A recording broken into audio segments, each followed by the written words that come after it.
What's up, bro? Aye. There's not a rule that you have to use the 3 subs. He's the best left back in Canada.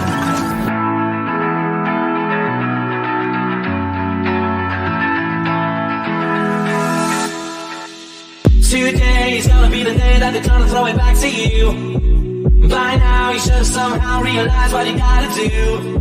I don't believe that anybody feels the way I do about you now. Backbeat, the word is on the street that the fire in your heart is out. I'm sure you've heard it all before, but you never really had a doubt. I don't believe that anybody feels the way I do about you now. And all the roads we have to walk are winding, and all the lights that lead us there are blinding.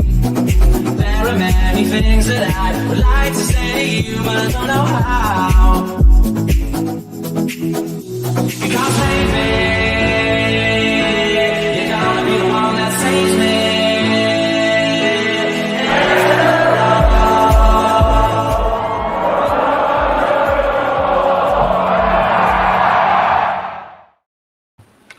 Hello, everybody, and welcome back to another edition of the third sub pre-game show presented by Macy Sports. I'm your co-host, Alexander Gonge-Ruzik, joined as always by Samuel Rowan.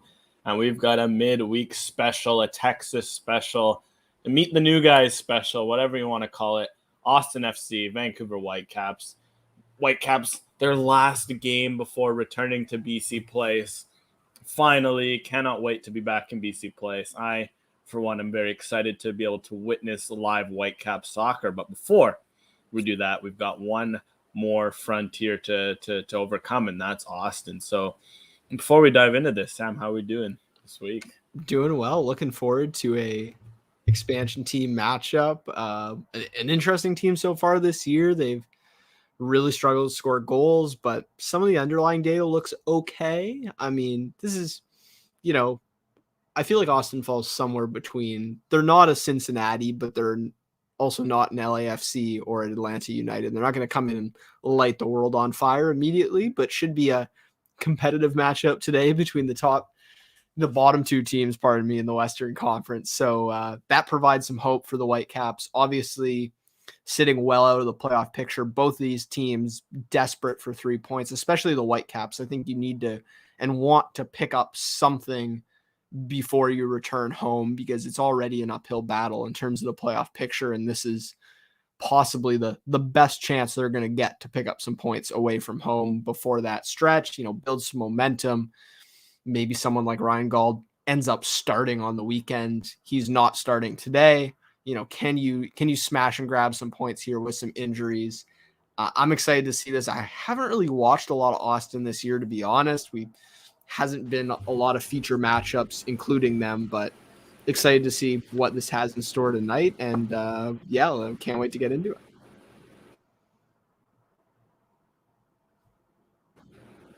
Hopefully you can hear me, because I don't know, you're a bit choppy on your end, so hopefully the viewers can hear that. Hopefully that's not an issue on my end. Hopefully people can hear me. But this Austin game, it's a strange one, because, I mean, they're an expansion team. I think most expansion teams, unless you're LAFC or Nashville, who's kind of set the standards, or Atlanta United, life isn't supposed to be easy as an expansion team. You're supposed to sit at the bottom, and people thought Austin was going to be of the LAFC mold, the Atlanta mold, where you're just kind of, you're supposed to start out slow. Everyone thought they were going to start out well. Sorry, but that hasn't been the case for them. I think that's just the expansion reality. It's hard to build a good team straight out of the expansion draft. And because of that, they've had their fair share of struggles. I think they've got lots of talent on their roster. I think they're well coached. I think they're certainly building something, and they've got a phenomenal atmosphere. They've got a potential to be a very good franchise in MLS, but as it stands, they're 1 point behind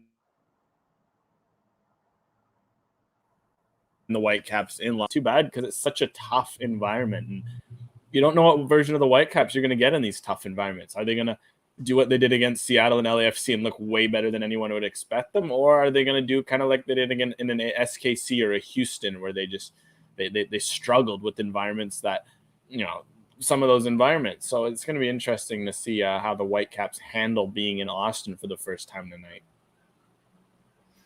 Yeah, and it's a terrific environment there. At least it looks to be so far. Really like the stadium. Let's dive into the Whitecaps starting lineup. Not a lot of changes, but one important one.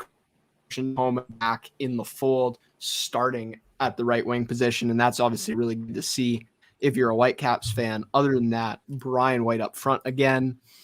I actually thought he was decent in the last match. He was just victim of having to drop so get at all. I think I said in our little express show we did between the matches, 25 touches in 85 minutes. That's just not good enough when you struggle with chance creation. That midfield three, that's going to be a test tonight because they need to create something, need to see Leo to continue to grow that ball in midfield and per feet through the pass. That's going to be really important. I think the back four is solid, to be honest, given how little Austin creates overall. Andy Rose wasn't amazing last time out, and his passing could certainly use a little bit of work, but I think this back four defensively shouldn't have a ton of problems. It's, can they boss the midfield? Can they create something? Can you give more service to Brian White? Then at what point in the match does a guy like Ryan Gauld come on? Do we see Bruno Gaspar get involved? Even what about the youngsters? That's Pat Meck, Ryan Raposo, Cam Habibul, even who made the bench, Michael Baldissimo. Looking forward to, how the subs can make a difference, and hopefully not in the we saw in the last matchup where the entire strategy of the match sort of hinged on surviving until the subs came on and, hoping one of them could have a game-breaking moment. I'd like to see a more thorough strategy to control the match from the outset, because I think that's the kind of performance that's required on the road in order to win 3 points. Sometimes you have to go in and take control, especially against a team that you have to feel like on paper you're at least level with, if not the better side. So no surprises with that lineup, but that's kind of my thoughts on the way the Whitecaps need to play as well as who's starting. Yeah, because it's obviously you start with the absences with the Whitecaps as of late. That's kind of been the theme. Okay, no Lucas Cavallini up front, but then some of the other ones, Eric Godoy obviously still working through a knock. I wonder maybe if he's being saved for the BC place for Gutierrez. Obviously, they were both close, but not close enough to start. So I do wonder if they're being saved for the BC place return. But then there's Kyle Alexandre, and that's a huge loss in the midfield, as we've mentioned kind of on our Express show yesterday, where we dove into that news. It's a huge blow to the Whitecaps midfield because he brings a lot of skills that they just don't otherwise have. But that means a big opportunity for Leonard Owusu, who looked pretty good last game in my opinion. I thought he stepped in quite well, and he's looked good the last few games here. So hopefully he can keep that up. Obviously, Russell Tybert, he appears to have some sort of value on these away matches. And you know what? Credit to Russell Tybert. We've been hard on him at times this year. He's actually, these last 2, 3, 4 games, I'm not exactly sure how long the patch has been. He's actually been in phenomenal form, and it doesn't make sense. So you can't argue with that in the sense of, okay, he's playing bad. You can argue about what he brings to the lineup at this stage, and that's a discussion that myself I am very on board with, but you can't deny that he's been playing well, and I will begrudgingly sit here and admit that, and that's good, because when Russell Tybert's playing well, that's a good thing for the Whitecaps. He works hard. He's the captain. It brings a good, it brings good spirit to the team. So I'm certainly not, it's not a bad thing that Russell Tybert is playing well. So it makes sense there. But you look at the roster, and it's just really unfortunate that there's only one change, and not that, I guess there isn't really many other changes you can do. Is Ryan Gauld fit to go? Probably not. And they're probably saving him again for that home opener at BC Place, right? So I think for me, it's just disappointing when you see one change after a 0-0 draw where you didn't create a whole lot. Because it's like, okay, and you took off the one guy who actually created your best chance, Ryan Raposo. So it's like, where do you think that the goals are going to come from? Christian Dahome is a pretty darn good replacement for Ryan Raposo. Don't get me wrong, but you'd almost like to see, at this point, if you're struggling to score, a 4-2-3-1. You play Bikel and someone in a double pivot. you play Raposo, kind of in a, or a 4-3-3 with Raposo as a number 10 in the midfield. At least you're trying to fix the goal scoring woes. So for me, is where are the goals going to come from? So the stats show the problem has not been their defense. Their XG numbers are good. Their actual numbers are decent, but they can't score goals, and that's a reason why they're drawing. Usually when you get stuck in a rut of draws, unless you're pulling out 2-2s and 3-3s every week, which to be fair, they have been on occasion, goals are the problem if you're drawing 0-0s and 1-1. So the Whitecaps need to find a way to score. Yeah, and this Austin FC team has not been draw FC recently, like the San Jose Earthquakes that we just experienced last. Let's see how many: 1, 2, 3, 4, 5, 6, 7 matchups, 1 win, or pardon me, only 6 matchups. So 5 losses out of the last 6. A sole win over the Houston Dynamo. There was a red card in that match. So, points are on the table either way here. And in terms of Austin and their lineup, they've messed around recently with their system, how they want to play. They played 5 at the back. They've played a 4-3-2-1 kind of Christmas tree setup. They played 4-3-3. They played 4-4-2. It's been a whole just experiment. They've tried 5 different guys at the center forward position. No one's really worked out there because, like the Whitecaps in a lot of ways, they don't have that service that they can rely on, match in, match out. They've also massively underperformed XG, which is interesting. Like their expected goals is up at 21.2, and they've only scored 13. So obviously they're doing something in the right way, and they just haven't had that. But the striker position's been a big question mark, and just who's going to create chances on a consistent basis. It's been really tough.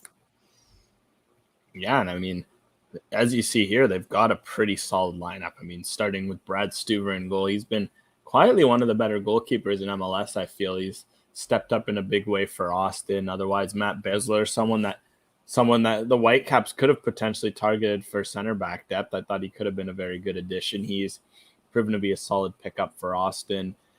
Someone like Nick Lima, veteran of the league, always a good fullback for San Jose. You go up, Alex Ring for me was the biggest of their signings. That's a phenomenal signing for an expansion team, and he's been a big reason of why they've been pretty competitive in their first year. And you look, Diego Fagundes, Dominguez, their number 10, all very good signings. And it's just they need that for them. They've got the defensive posture. They've appeared to got it down, but goals are the problem. Like chance creation, finishing, those are their issues right now. And it's going to be interesting to see if someone like Driussi, who has been kind of brought in to fill that, if he can do it, because he's obviously getting it. He's been adjusting. He hasn't really hit the ground running, which, to be fair, not many players, it's not easy to hit the ground running sometimes, especially when you get thrown into an expansion team in the middle of the season. So it's going to be interesting. Maybe the Whitecaps are the tonic they need to wake up and find goals and find their structure. But again, when the famous stat comes out, the fact they've been shut out 11 times in the last 14 MLS games, and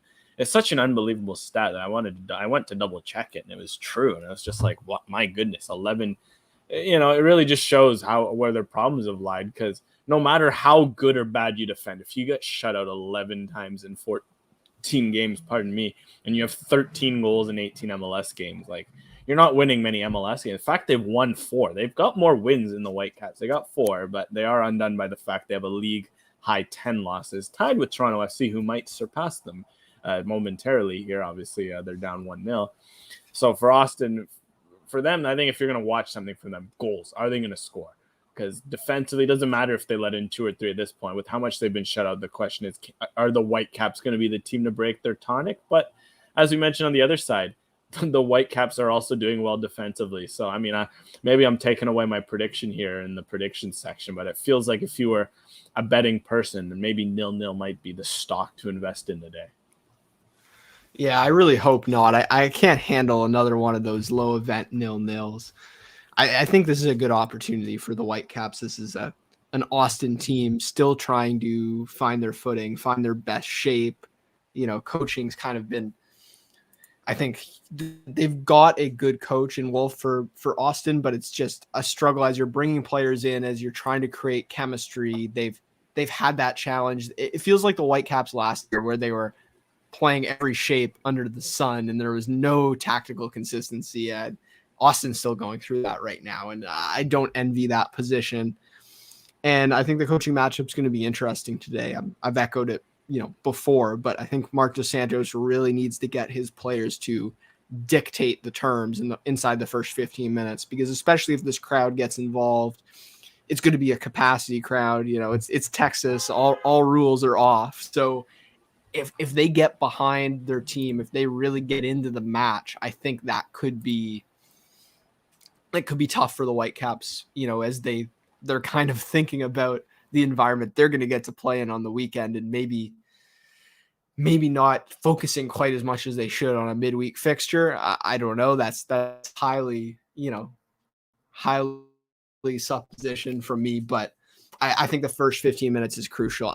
There's going to be opportunities for the Whitecaps to score goals. Can they finish? Can a guy like Brian White get on the end of a first touch in a critical moment, hit or so him? So I think that first 15 is crucial. I think this Austin match is here for the taking, but the Whitecaps gotta go out and take it. That's it. It's going to be about who wants the game. If it's going to be, when a game's kind of destined for a 0-0 like that, it's going to be like, okay, who's going to come out into 5 straight draws, and they've drawn 7 of their last 9 games.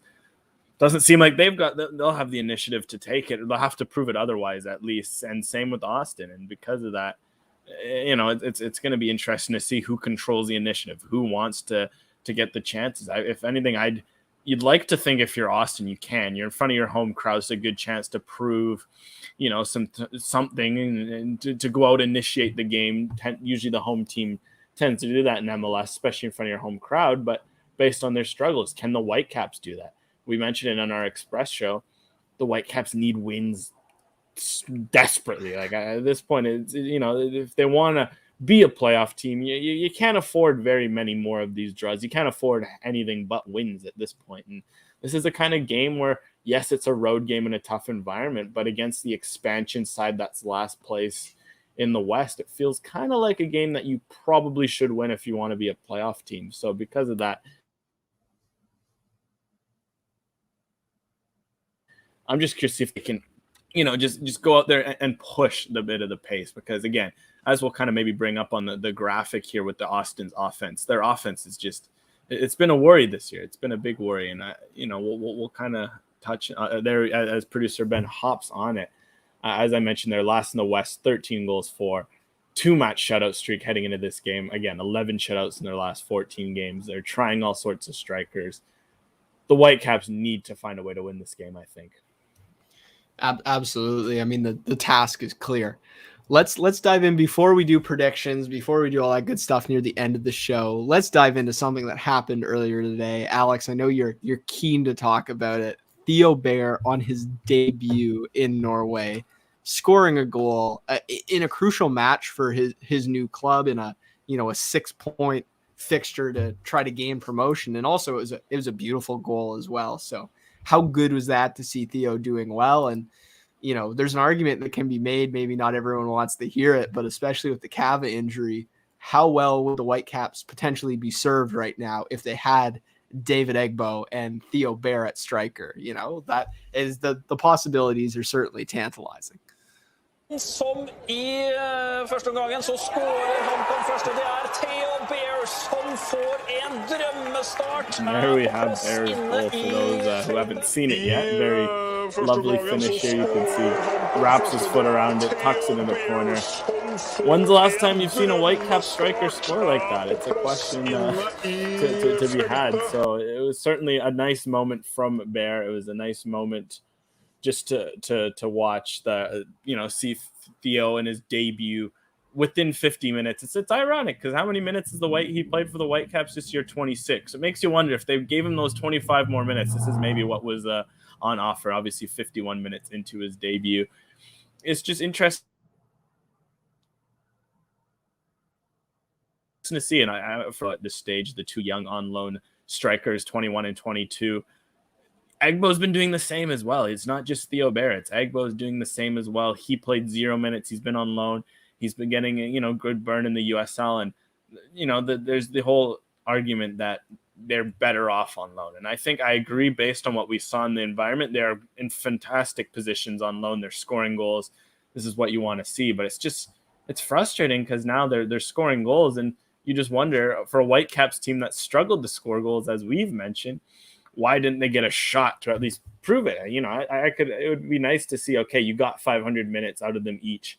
They didn't score. You send them on loan and you let them develop. But instead, it felt kind of frustrating. Okay, you go till June in the case of Egbo. You go till August in the case of Bear without playing. You barely play for 6 months and then you go on loan. And now they're finally proving what they can do. It's like if the solution wasn't there to play minutes at the beginning, could Bear not have been in Norway since March? Could Egbo not have been in Phoenix since March? Why did it have to wait so long for the loan? So for me, obviously the goal, it makes me happy that Bear scored. It makes me happy that Egbo's scoring goals. And you can certainly have a good discussion of what guys like Egbo and Bear, because if you look at Bear's goal, right on the edge of the six, lovely finish. You watch any of Egbo's goals, usually right in the six, great finishes. With the Whitecaps finally getting service, Ryan Gauld coming in, Dahomey, Caicedo doing a good job, you can only imagine what Bear and Egbo could have looked like on the end of those chances. So it's certainly a debate to be had of could they be better off now with the Whitecaps, and the answer is yes. And then the other answer is why wasn't the plan with them more clear from the get-go? Because that's the frustrating part.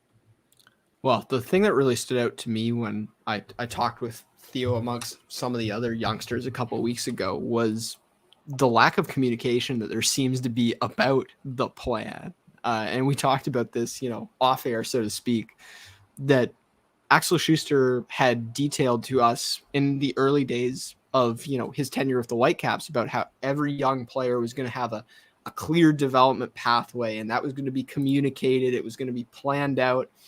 From chatting with some of the young guys, it does not seem like that's happening at all. They get basically told about these loans the moment it's finalized, and it's okay, you're off to Norway, pack your bags. And it doesn't seem like that communication line is what it should be if this club's serious about really developing and getting the most out of its young players. So it's great to see someone like Theo go out and have success, but you have to wonder if they're really handling it in the right way and maximizing what's there to be had. But let's talk a little bit more about Austin, not about their team though, about some Austin fun facts. Let's dive into the show. Let's dive into it. Yeah. And see what Ben has come up with this time.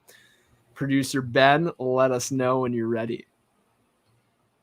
There we go. And obviously shout out to Julia Grosso. She that's a good place to start. On a Whitecaps training session and chatted with some of the guys, showed off that gold medal. And she's obviously kind of a adopted Austin native for the time being, playing at the University of Texas. The largest urban bat colony in America. That's certainly interesting.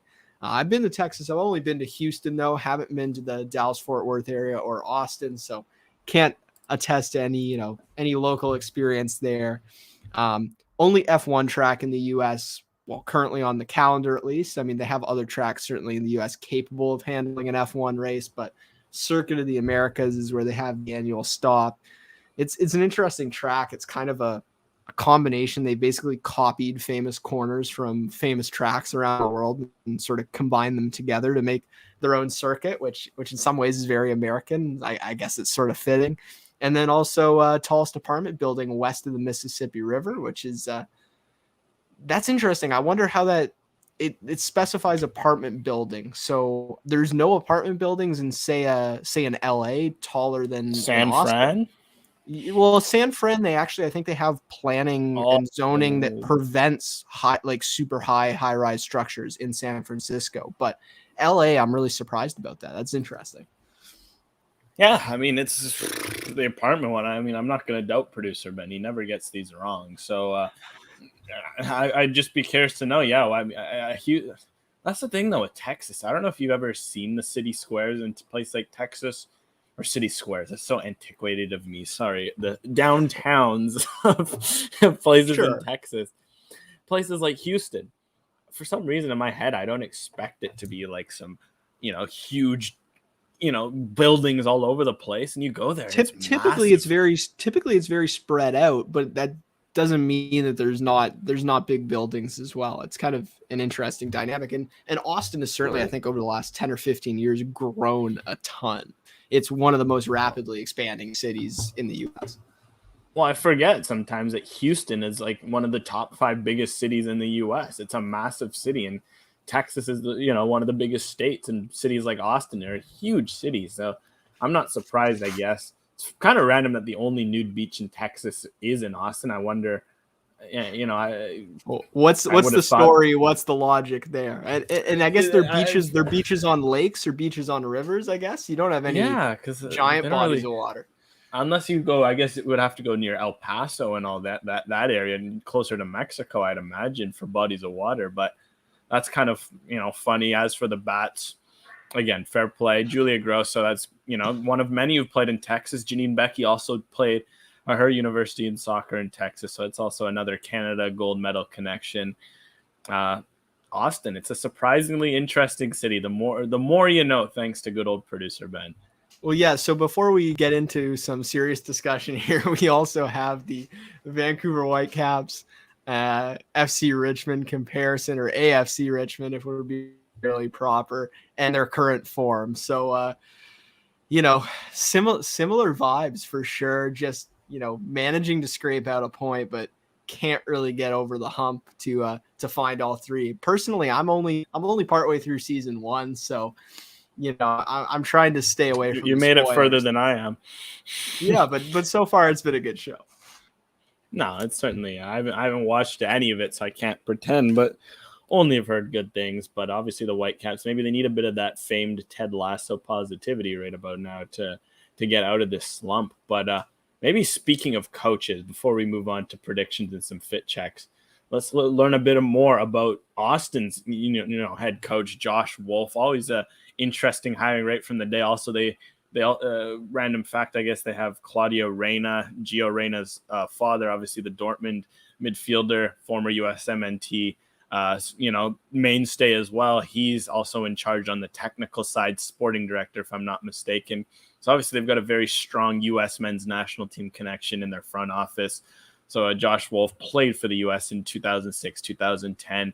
Has coached in the U.S. He's played on the U.S. He's worked with some of the coaches around the U.S. such as Ben Olsen, Greg Berhalter, amongst many. He's considered a very rising coaching prospect. And Sam, I guess for one thing I'll ask you: do you think he's so far lived up to some of the hype as a head coach? Do you like what you're seeing from Austin? Do you think he's someone that they've done well to build around going forward? Well, I think it. Good move long term. Like I'm saying, he's kind of facing the thing before this little but coach, and I think you have to find your footing in that process. I mean, there's an argument to be roster. I mean. 19 degree may work, but as we so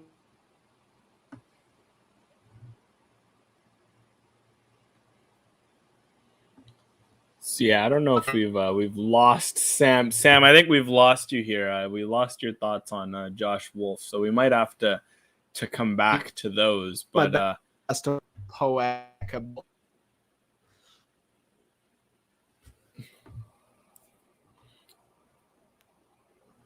But if for now, while Sam figures out his technological situation, we'll hop on with producer Ben for the next for the next bit. I mean, Ben, while you're here, first of all, how's it going? And we'll start with some fit checks first. But how's it going first before we dive into those?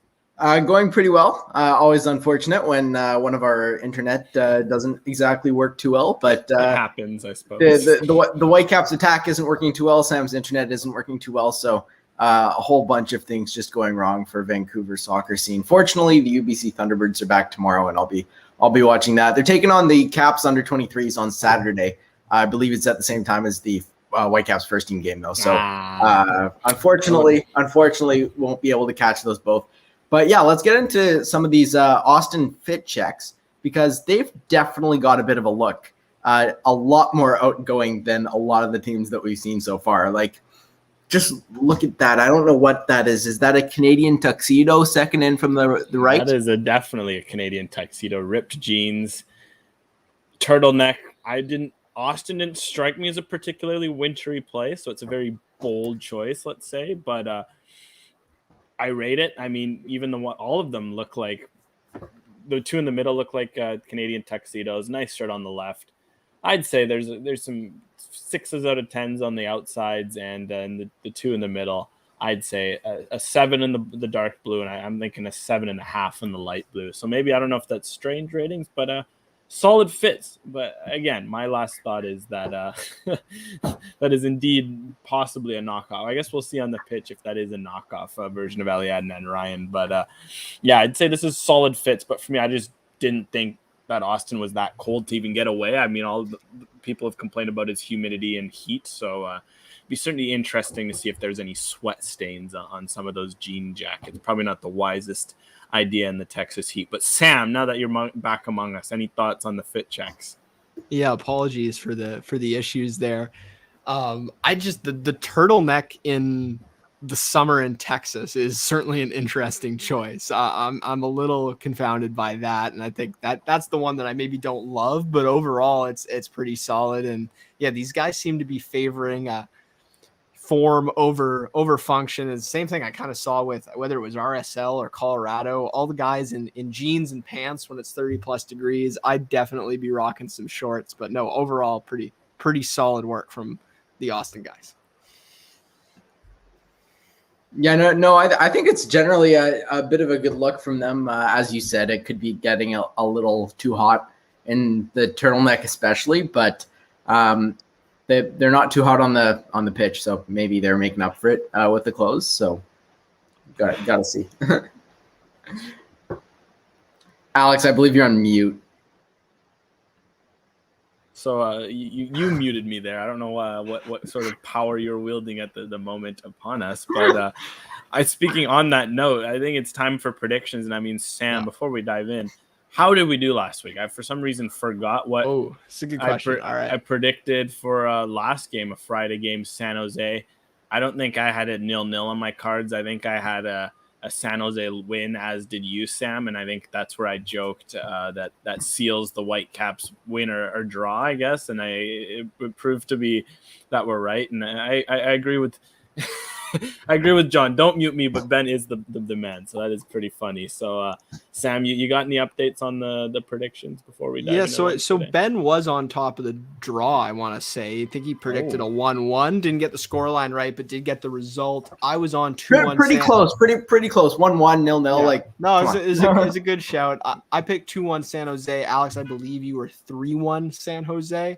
So we both missed out there. But I'm looking forward to this one. I guess I'll start things off. So fun fact for everyone watching along, I have not picked a Vancouver Whitecaps victory in these predictions since Sunday, May 2nd against Colorado. That was the third match of the season. I have not picked the Whitecaps. I'm picking the Whitecaps today. 2-1 Vancouver over Austin FC. I think they get it done for some reason. I don't know why, but I'm going with my gut, and I've spent enough time picking against the Whitecaps. I think this is the one they get over the hump. They build some momentum to come home on the weekend. So maybe that's blind positivity, but that's what I'm going with. Boy, I mean, for me, I see no way this isn't another draw. Both teams are not very good. Both teams can't really score. Both teams can't really defend. It's not going to be a very high quality match to watch. It might be a fun one to watch, but it's not going to be a high quality match. And I think this is probably going to sputter out to a 1-1. I mean, I have questions, Sam, about, did you predict a win against Portland? I don't know if you have that sort of data available to you from the opening game. 'Cause that means if you didn't have a win against Portland, that means you wouldn't have successfully predicted a Whitecaps win. Thought that would be a random fact in that case. I picked 2-1 Portland in the opening match. So wow. Yeah. I predicted one Vancouver Whitecaps victory This the is certainly a entire rare event, season, and I think, and that was Colorado. boy, well, for me, I'm going to hop on a win train. It's Austin. It's expansion. The Whitecaps need to break their slump at some point. I'm going 2-0 Whitecaps. I'm going for a comfortable score line. I think they're just due for a win, but hey, if Austin wins, I wouldn't be surprised at this point. I think a Austin win puts a nail in the Whitecaps playoff coffin, and I think even if they miss the playoffs at this point, I think the Whitecaps are going to definitely make it so that they really do it right at the end. Like they'll miss out something on like an 85th minute goal in their last game of the season to miss out on the playoffs. So to do that, you need to stay alive, and to stay alive, they need to beat Austin today. So I think a 2-0 victory for the Whitecaps to kind of start to create that narrative of it's going to come down the wire and they're possibly going to scare some people. So I'll go with that. And I guess that supposedly seals the Austin win. And I guess we'll see if we're right. But maybe Sam and I or Ben will be right and see. Well, I guess we'll see if. Boy, it's not a good day for Wi-Fi on the third side. Just say that. Now my Wi-Fi is cutting in and out. So I guess last week we got a bold prediction from the comments. Our guy Kev here saying that mark his words that Mark DeSantos is going to be sent off by the end of the year. You know what? I'll give credit to Mark DeSantos. He manages to keep his cool. Quick, Sam or Ben, I will test you. The Whitecaps coaches to have gotten sent off in the MDS era. Who are they? What game it was? Let's test your memory. Yusuf and Vanny, I believe. Yusuf Correct. definitely has been sent off. I think Vanny once. I want to say one of them was against Portland. I cannot remember the other one. I know Carl Robinson got sent off a couple times against Dallas. There was a whole Oscar Pereira thing for a while. Well, I will. Sam is right with that. It's Yusuf and it's Vanny, and for those. So Alex's Wi-Fi is cut out once again. The Wi-Fi versus New York City. Oh, okay. For New York City FC in September of 2019. This might be a struggle here. Just ran a bit of trivia.